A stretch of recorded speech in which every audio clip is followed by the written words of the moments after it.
Welcome back to the Mark Talks. I'm going to be going over last night's episode of Raw.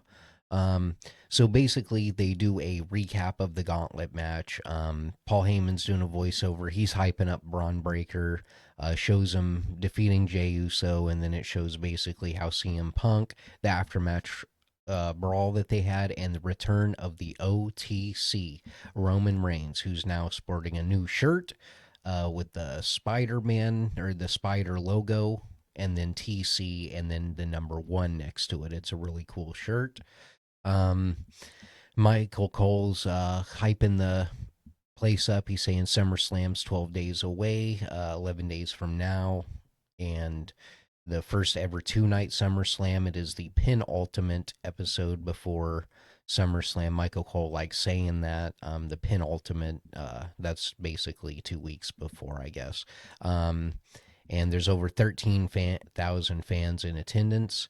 They do the thing at the beginning of the show where they have everyone pulling in. So Sami Zayn enters. Then you see Becky Lynch going through like a wardrobe closet. Judgment Day comes up in a black SUV with Dom driving. And when he goes to give his keys to the valet, it turns out that AJ Styles is just dressed up as the valet and he takes Dom's keys, continuing the storyline where he's basically just taunting and waiting for Dom to come off of medical leave or medical clearance, I guess. So the show starts with CM Punk coming out.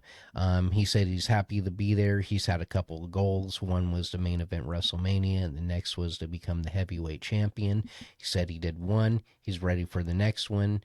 And last week he won the gauntlet match. And all nicknames aside, Gunther is one of the best wrestlers in the world, and he's looking forward to lacing his boots against him. He said he couldn't promise a win, but if the fans just cheer for him, he'll lay it out all on the line and give it everything he's got, so he's really, hyping up the fact that, I can win this match. I just need the fans' help. Um, then he goes over all of Gunther's accomplishments and says he's only got 2 weeks to prepare, but then he realizes that he's been training for this his whole life. That he's CM Punk, he's prepared. And so for Gunther and any of his fans, he's not just any wrestler or challenger, he is the best in the world. Gunther's theme hits.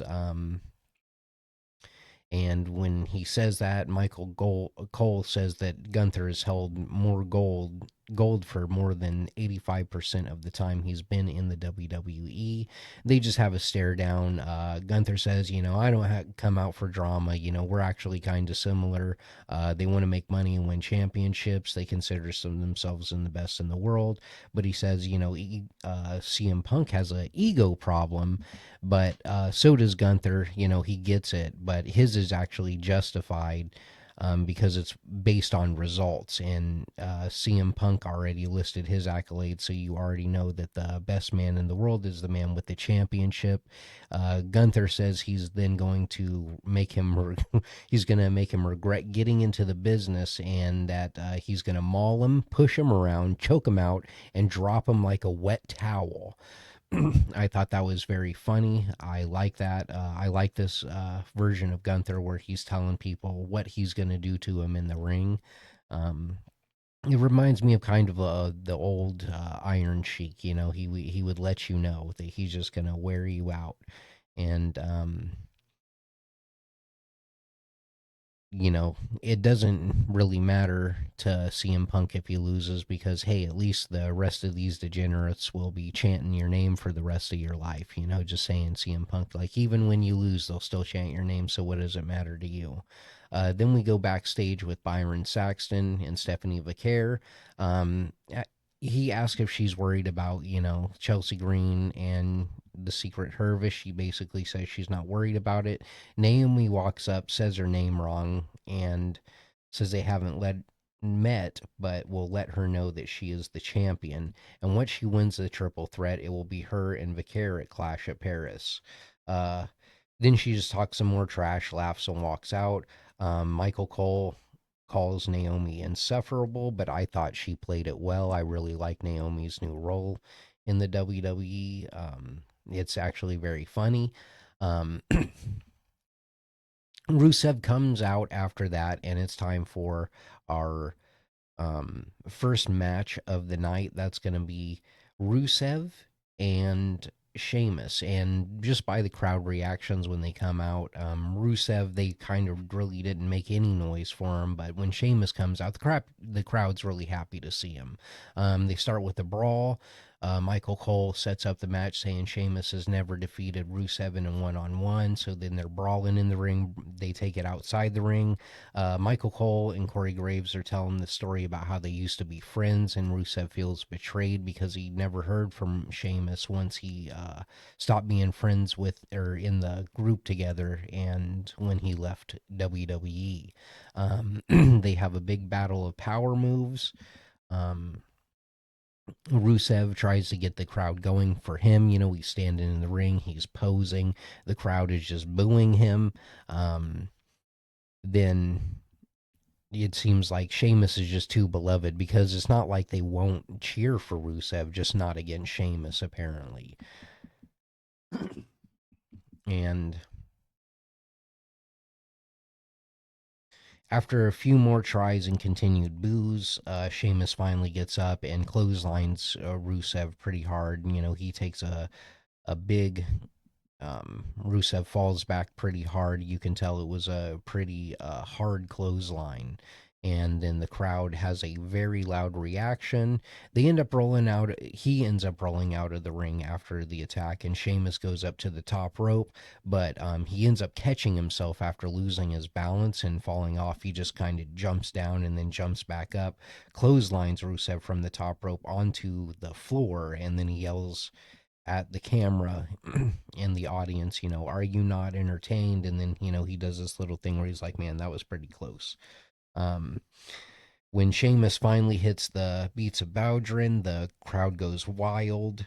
Rusev caught the brogue kick into a power bomb. I actually haven't seen that, but before at least. But I, got to give the guys both a lot of credit for that. That was pretty crazy.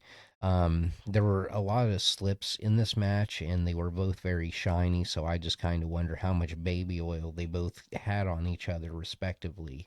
Um, Sheamus was able to break the acolyte, even with Rusev digging his fingers in his eyes. That's something that I noted down. It was got pretty physical towards the end. Um, Rusev then starts just smacking Sheamus's back, calling him a stubborn mule. And Sheamus turns around and he goes, for the Hulk up basically, where he's like, "You can keep hitting me; it's not going to matter." Um, Rusev then again exposes a turnbuckle as he did last week, but Sheamus ends up getting the advantage on him and winning, and the crowd goes wild. And now Sheamus has beaten Rusev in a one-on-one for the first time in his career. And then after that, we go down to a backstage interview with El Grande Americano. Then Dragon Lee comes up and interrupts and says that he's fake. He's disrespecting all the luchadors. So that's going to probably set up a match between El Grande Americano and Dragon Lee. Then they do a sneak peek of WWE Unreal.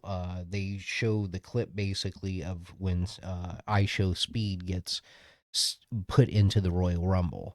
And yeah, at first I wasn't a fan when Speed got into the Royal Rumble, but now that we're so far past it, I guess I can appreciate it with everything else that's happened in the meantime. Then the New Day comes out. I always love their theme. They got a new gear, but it actually looks pretty cool. They're still wearing black, but they're not doing the headdress and everything that they're mourning for the tag team championship. Um, and then it cuts to Bailey is backstage with Lyra Valkyria. She says that she's mad that they're going to be in a tag team match together because Bailey campaigned for them to be into the tag team champion match that's going to happen later. I didn't really like that because I'm not a big fan of Lyra Valkyria. I wish she would just go away. All right, so we're going back to the ring. We got Brutus and the LWO are already in the ring with the New Day. And my only notes really from this was Jessica Carr is such a good referee because she's also a good wrestler. So I think that kind of makes it, her placement in the ring is just always great. You know what I mean? She's always far enough back that really whatever they're going for, she's out of it. And that's kind of nice. I do appreciate just being able to see the wrestling and not have, because I mean, it is distracting when you've got somebody run left, right behind people the entire time. So I want to give her props. Um, let's see. Yeah, she's becoming one of my favorite referees. During this match, I was mostly just watching the New Day and what they did. The LWO one, I wasn't really a big fan of that, I could say. But they haven't gotten a win in a while, so I guess that's, bound to happen. So after the LWO match, they cut backstage to Damage Control with Io Sky. Oscar wished Io luck for their triple threat match. And then Stephanie Vaquer arrived, challenging Io to an impromptu match, setting up their showdown that's going to be later in the evening. And then we cut over to back to Dominic Mysterio with Adam Pearce, who told him to get cleared medically. Dom refused, exited, and we saw AJ Styles mysteriously mopping the floor. When the New Day questioned the situation, Grayson Waller interrupted, revealing that Austin Theory was injured, and then he declared himself ready to join the team, calling himself Big G. Basically, highlighting some friction within the tag team division, letting them know that Austin Theory, A Town Down Under, is done as a tag team. And maybe a third man to the New Day, but I doubt that they're going to let that happen. They didn't seem to like that when he said it. They were just kind of confused. Then we're backstage into the ring, transitioning back to into the ring. I mean, Becky confronts Lyra backstage and then escorts her to the ring for the showdown. Um, she ends up just calling her selfish. And they just get into basically an argument. I'm not really going to go over what I went through in my notes, but basically, if they lose, they can't challenge for the title. No countouts, no disqualification. There's got to be a winner. Um,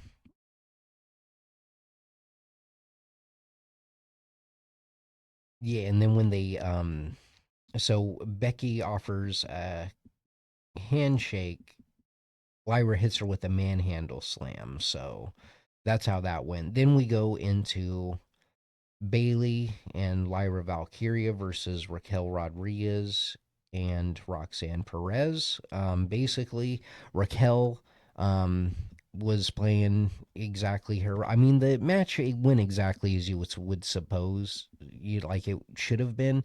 Um, I was gonna say I'm not really a big fan of Lyra Valkyria, but everybody else, I really enjoyed their parts in the match. Dominic Mysterio went ahead for the interference. We got to see a little bit of AJ Styles. We got to see some Becky Lynch coming out to assist. Um, Rodriguez ends up hitting the Tahana bomb for the pin. So Judgment Day retains titles. So that's exactly what Dom was back there. Now we hit backstage, and Pierce is demanding Dom to go to medical. And Finn looks over and says, "Make sure to bring them lollipops." Then we go on to a match that people wanted to see again, which is uh, Cross and Sami Zayn. Cross was basically going for the injured ribs throughout the match. Zayn got actually a tornado DDT. People really like that with a power slam. Scarlett distracted the ref, provided a steel pipe. Cross uses the pipe and ends up finishing Zayn with a pinfall. He ended up getting a nosebleed like right after that, right before the pinfall. And you can see just blood running down his face and stuff. And he embraced it. He rubbed it all over his face. Um, so then we head back to backstage where they did the evaluation on Dominic and they're finishing up the paperwork. Pierce is trying to see, hey, well, is he cleared or not? And he's the trainer guy's saying, well, the paperwork's not all done yet. And then when that happens, AJ Styles comes up because he's wanting to know the answers too. And then Dom runs up from AJ behind and he ends up attacking him with a clipboard. says that he's cleared and he'll see him at SummerSlam. Then we head back to the audience shout outs they do. So that Mexican OT and the famous, internet famous Mattress Mac are in the audience. So that was all I got from that. Um, then we have Io Sky and Stephanie Vaquer. It was a very competitive, very fast action match between the both of them. The crowd was doing the dual chants, chanting both of their names. Um, Vicaire ended up hitting two Devil's Kisses, so of course everyone went wild for that. The Secret Service stormed in, causing disqualification. Chaos ensued. Io and Vicaire then teamed up to take out the Secret Service, and then Naomi comes in from behind and attacks both Vicaire and Io, and then Rhea Ripley comes out, takes out the Secret Service on the way to Naomi, goes inside, hits him with a move, and then she runs out. Naomi runs out, that is. Chelsea Green gets up from being attacked because this whole time she'd just been laying in the corner. And then Rhea attacks her, Io attacks her, and then Vicaire attacks her. The crowd is going wild because all their favorite superstars are in the ring. With another 2 weeks until SummerSlam, my note is that I kind of hope they use next week to try and set up a way to make it a four-way with Stephanie Vicaire. That would be really awesome to see. Then they give us the match card for SummerSlam. They're selling tickets to it in a theaters. Apparently, you can go to Fandango, and in a theater near you, I guess that you will be able to watch SummerSlam nights 1 and 2. And there's a special package that you can get a little T-shirt from it too. So that's pretty cool. I considered that, but I have to work. I don't know if I'd be able to do that. Heyman ends up coming out. He opens explaining Seth Rollins' injury. Um, and he's not even a little bit away through it. And then we get the return of the OTC.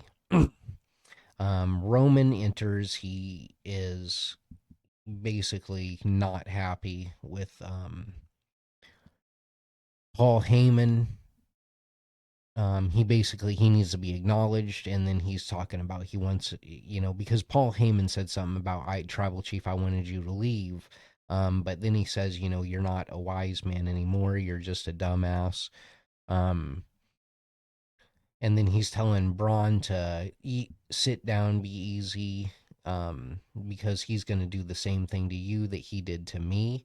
Basically, saying that Paul Heyman is going to do the same thing to Braun Breaker. Um, and he says, he's heard a lot of people try to take responsibility for creating the tribal chief, but he can assure everyone it was not Paul Heyman. The only reason he is the tribal chief is because they still acknowledge me. And then of course the crowd chants OTC, and I'm sitting here watching this just hyped up. This is what I've been waiting for the whole night, is the OTC. And he's like, yeah, the OTC was champion too, the greatest champion to ever step foot in the ring. And he said this man had a part in that, but he didn't have any part in me keeping that title. And he said, no, look at him. I mean, come on now, making fun of his physical appearance. He said the Usos did, Solo did, Sammy even helped out too. I knew he would love that one, basically saying that he acknowledges that, Sammy helped him out, and that he knows that even though Sammy just got injured again, or whatever they want to say from the match that he just had, that he would like that comment. He's glad to hear the OTC say something to him. And he said, yeah, I lost the title, but it only took 4 years. Then he told everybody I tucked my tail to win off and do whatever, but he said no, he went home to continue to raise the future bloodline. And when he said, when you talk about the bloodline, that's all it is family. um he said, you thought we were another faction. No, you can create those, but you couldn't create the bloodline. He says that was God's work.